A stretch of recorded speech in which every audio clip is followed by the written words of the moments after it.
cette fois, nous sommes en compagnie de Véronique au Vieux Métier. Je vais vous laisser nous présenter un petit peu votre activité. Ça consiste en quoi alors?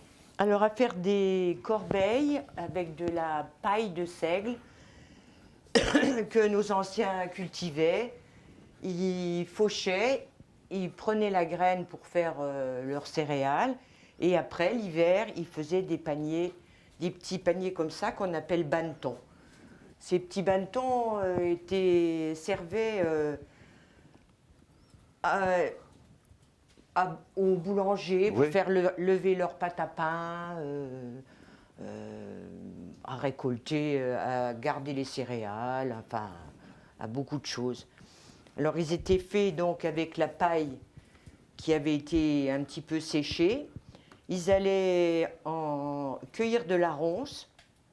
Ah, carrément, c'est ça qui fait le lien avec la paille, Oui. alors? Ce sont des éclisses de ronce.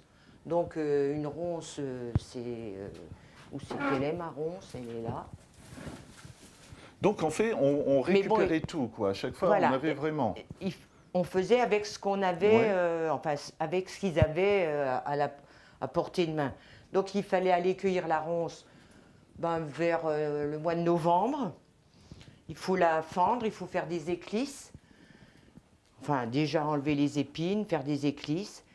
Après ça, ils faisaient des petits rouleaux qu'ils gardaient. Et l'hiver, ils les faisaient un petit peu retremper et ils faisaient leur panier au coin du feu. Alors Véronique, sans vouloir vous embêter, vous pouvez prendre juste un petit exemple pour montrer à quoi ça ressemble quand on commence? Parce qu'il me semble sur la table qu'on voit déjà, il y en a une qui est entamée ou...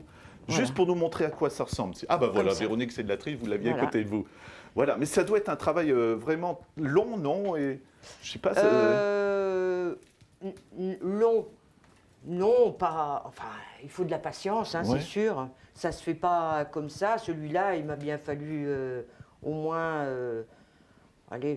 une bonne heure pour le faire. Le plus difficile, en fait, c'est de commencer le début, là. D'accord. Faire ce petit escargot et après, on tourne, on tourne.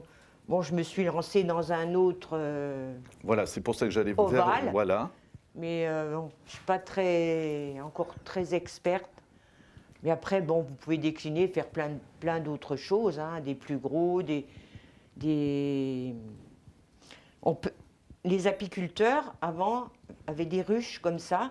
D'accord. Enfin, en paille, et ça revient énormément parce que, paraît-il, les abeilles préfèrent être dans un habitat naturel, on va dire, ouais. Et le miel, la quantité de miel est peut-être moins importante, mais est de meilleure qualité.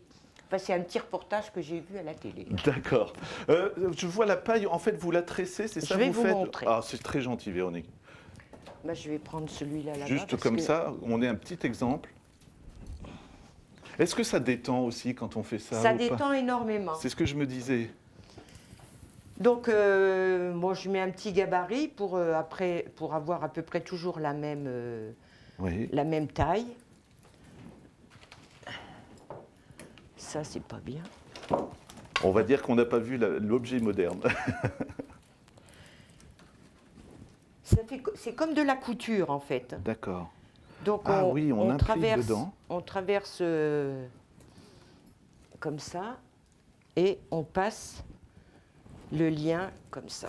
C'est solide, là, la ronce, alors, du coup? La ronce, non. Non. Ça casse. Là, c'est quand même un travail assez ardu d'aller cueillir la ronce. Donc, nous, on a opté pour des liens un petit peu plus modernes. C'est de la paille, mais vous venez de me dire c'est de la sparterie. Je vais vous demander de nous expliquer ce que c'est, la sparterie. La sparterie, c'est en fait, nous, ici, dans nos régions, on emploie de la paille, mais dans les régions plus chaudes, on emploie une herbe qui s'appelle la sparte. D'accord. Ça ressemble un petit peu à ça. Ouais. Un petit peu. Hein. Ça, c'est de l'alpha, c'est ce que je viens de trouver là, que je mets un petit peu de temps en temps dans mes paniers. Mais la sparte, mais ça peut se faire aussi avec de la lavande. Ouais. Ça dépend des régions, finalement. On découvre la France comme ça, je me dis. Ça peut se faire avec de la molinie, ça peut se faire avec de la palène. J'ai même vu avec des épines de pin. Là, ça doit être minutieux alors. Voilà. Ça se fait avec, en fait, avec tout ce qu'on peut trouver à l'endroit où on habite, dans la région où on habite. Et, et la paille de seigle est employée aussi parce qu'elle est déjà très souple. Enfin, elle n'est pas cassante et elle est très longue. Donc on peut faire un plus gros ouvrage en une fois. Voilà. Oui. Et juste, j'ai une dernière question. Ça tenait pour une année, ça, ou est-ce que ça tenait longtemps? Parce que de la paille comme ça... Ouais. C'est inusable. Ah, d'accord. D'ailleurs, on a retrouvé des vestiges de l'Antiquité, des paniers qui avaient été faits dans l'Antiquité. Même un des sièges de Toutankhamon, qui avait été fait en paille. Donc ça a été retrouvé. Non, c'est... Si c'est conservé dans un endroit sec, parce que si ça va à l'humidité, ça moisit quand même un petit peu. Oui. Mais non, c'est très très solide. Et si on se le fait, est-ce que vous conseillez de mettre du vernis dessus ou de le laisser au naturel alors? Ah non, il faut laisser naturel. Faut laisser au naturel. Ah oui.